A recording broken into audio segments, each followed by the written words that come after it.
মাওলানা আতিকুল্লাহ বিন রফিক, আপনি আমাদেরকে বলবেন যে আসলে আমাদের এই মুসলমানদের লেনদেনটা কেমন হওয়া উচিত। যে আসলে আমরা তো এই যে মাওলানা মিজানুর রহমান মুহিব্বি ভাই উনি বললেন এতক্ষণ যে আমাদের সমাজটা এমন হয়ে গেছে যে আমরা যে কোনো একটা পণ্যকে যখন দেখি এটা একটা চাহিদা বেড়ে যায় তখন আমরা দ্রব্যমূল্যর বৃদ্ধি করে ফেলি।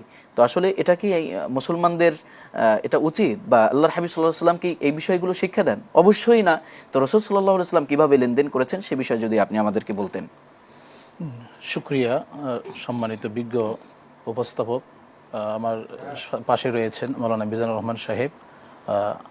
আল্লাহ তাআলা প্যারা নবী মুহাম্মদ রাসূলুল্লাহ সাল্লাল্লাহু আলাইহি ওয়াসাল্লামের মাধ্যমে এই গোটা উম্মতকে, গোটা জাতিকে যে সত্য আদর্শ শিক্ষা দিয়েছেন, এর মধ্যে একটা উল্লেখযোগ্য ছিল ব্যবসায়ের ক্ষেত্রে সততা, যে ব্যাপারে রাসূল করিম সাল্লাল্লাহু আলাইহি ওয়াসাল্লাম উম্মতকে হাদিস শুনিয়েছেন, আত্তাজিরু সুদুকুল আমিন মা'আন নাবিয়্যিন ওয়াস সিদ্দিকিন ওয়াশ শুহাদা ওয়াস সালিহিন, যে সৎ ব্যবসায়ী সততার সাথে যে ব্যবসা পরিচালনা করে তার কিয়ামতের ময়দানে হাসরের মাঠে তার অবস্থান হবে নবীদের সাথে, সিদ্দিকিনদের সাথে, শহীদদের সাথে। সুবহানাল্লাহ।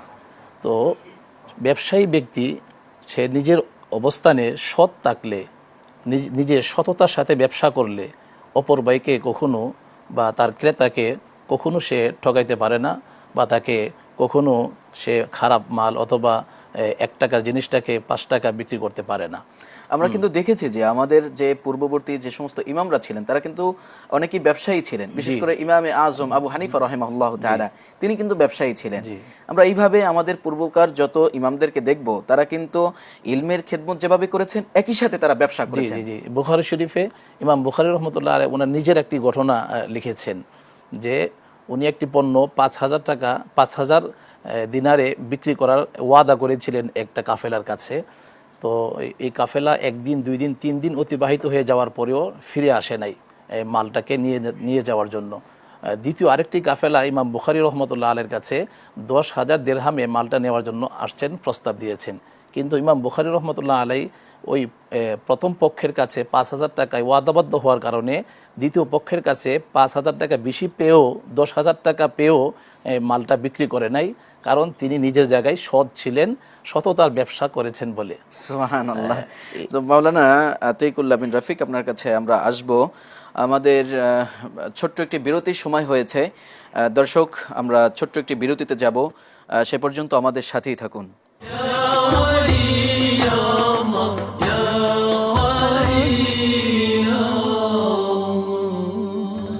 প্রিয় দর্শক, এতক্ষণ আপনারা দেখছিলেন বায়োনিক নিবেদিত সুবাসিত Ramadan powered by premier steel. Cosponsor হিসেবে থাকছে আলমানার হসপিটাল ও টাইকুন।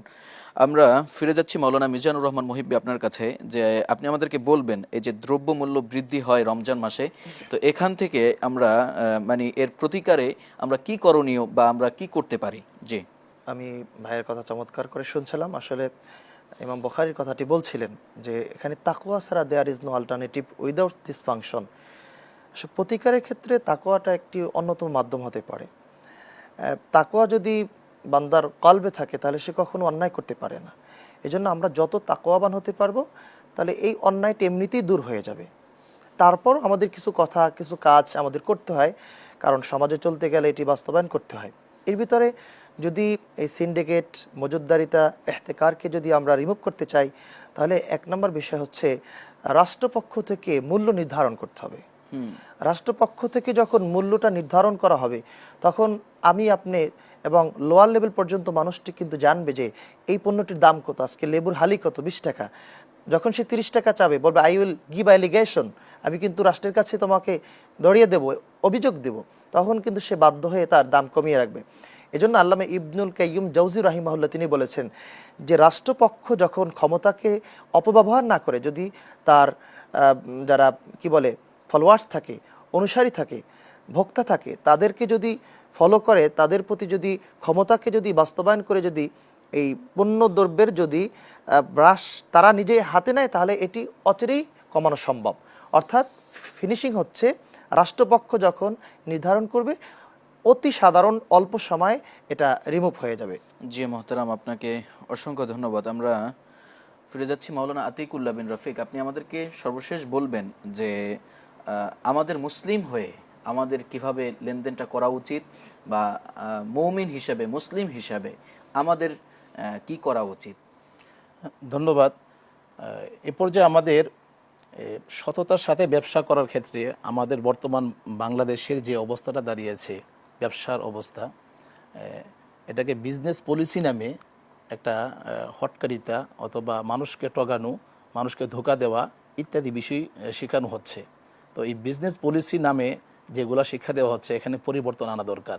আপনি দেখবেন যে এই 10 টাকার চিপস, এটা চিপস থাকে কয়েকটি, কিন্তু হাওয়া দিয়ে পুরোটা একদম ভরা থাকে। এটা কিন্তু ছোট্ট একটা বাচ্চাকে ধোঁকা দেওয়া হচ্ছে।